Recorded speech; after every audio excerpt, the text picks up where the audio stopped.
পাকিস্তানকে নাস্তানুবুদ করে এবার নজরে বাংলাদেশ। ভারতীয় পণ্যে বাংলাদেশের কড়াকড়ির পাল্টা প্রত্যাঘাত। বাংলাদেশকে জব্দ করতে এবার বাণিজ্য আক্রমণে ভারত। বিস্তারিত বলবেন আমাদের প্রতিনিধি বিজেন্দ্র সিংহ। বিজেন্দ্র, সোমেন, দেখো, ভারত থেকে বিভিন্ন জিনিস এক্সপোর্ট করা হয় বাংলাদেশে এবং সেটাতে গত বিশেষ করে ইউনিয়ন সরকার আসার পর থেকে দেখা যাচ্ছিল যে তারা বাধা সৃষ্টি করছে। বিশেষ করে নর্থ ইস্টের যে প্রডিউসগুলো রয়েছে সেটা বাংলাদেশে ঢুকতে পারছে না এবং ল্যান্ড রাস্তা দিয়ে গেলে তারা আটকানো হচ্ছে, চেকিং হচ্ছে এবং সেটার প্রতিবাদ করা হচ্ছিল, কিন্তু বাংলাদেশের তরফ থেকে কোনো স্টেপ নেওয়া হচ্ছিল না। এখন ভারত সরকারের তরফ থেকে জানানো হচ্ছে যে রেডিমেড গার্মেন্টস একটা বড় ইন্ডাস্ট্রি বাংলাদেশের, তাদের কয়েক কোটি রেডিমেড গার্মেন্টস ভারতে আছে ল্যান্ড বর্ডার দিয়ে। সেটার উপর আজকে বাণিজ্য মন্ত্রক সিদ্ধান্ত নিয়েছে যে এটাকে কোনোভাবেই ল্যান্ড রোড দিয়ে তারা আসতে পারবে না ভারতে, এবং শুধুমাত্র যদি ভারতে আসতে হয় তাহলে সি পোর্টের জন্য দুটো রাস্তা খোলা হয়েছে। একটা কলকাতা পোর্ট রয়েছে, একটা অন্য পোর্টের কথা বলা হয়েছে। যেহেতু ল্যান্ড রুট দিয়ে আমাদেরও প্রোডাক্ট সেখানে যেতে পারছে না, তাই এই সিদ্ধান্ত নেওয়া হয়েছে ভারতের তরফ থেকে। এখন রেডিমেড গার্মেন্টস গুলো বাংলাদেশ থেকে যেটা ভারতে আসছিল সেটা যদি একটা জায়গা থেকে আসে তাদের কস্টলি হবে এবং যেই সুবিধা তারা ইন্ডিয়ান মার্কেটে পাচ্ছিল সেটা পাবে না।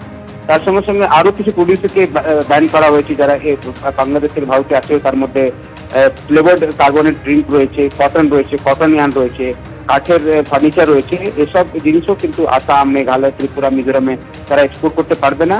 তবে কিছু জায়গায় ছাড় দেওয়া হয়েছে যে জায়গাগুলো থেকে তারা ভারতে নিয়ে আসতে পারবে। তবে ফিশ, মানে মাছ, এলপিজি এবং এডিবল অয়েল সেটা বাংলাদেশ থেকে যেভাবে আসছিল ভারতে একইভাবে আসবে। এটা বাণিজ্য মন্ত্রক সূত্র থেকে জানানো হচ্ছে যে যেহেতু কিছু স্টেপস কয়েকদিন ধরে বাংলাদেশ সরকার নিচ্ছিল, ভারতের প্রডিউসগুলো যখন বাংলাদেশে যাচ্ছে সেটাকে আটকানো হচ্ছে, চেকপোস্টে বিভিন্ন ডিলে করা হচ্ছে সেটাকে চেকিং করার নামে। নর্থ ইস্ট থেকে যখন জিনিসপত্র পাঠাতে চাইছেন সেখানকার ব্যবসায়ীরা বাংলাদেশে, সেটা বাংলাদেশ অ্যালাউ করছে না। তার পরিপ্রেক্ষিতে এই সিদ্ধান্ত নিয়েছে ভারত সরকার। ধন্যবাদ বিজেন্দ্র।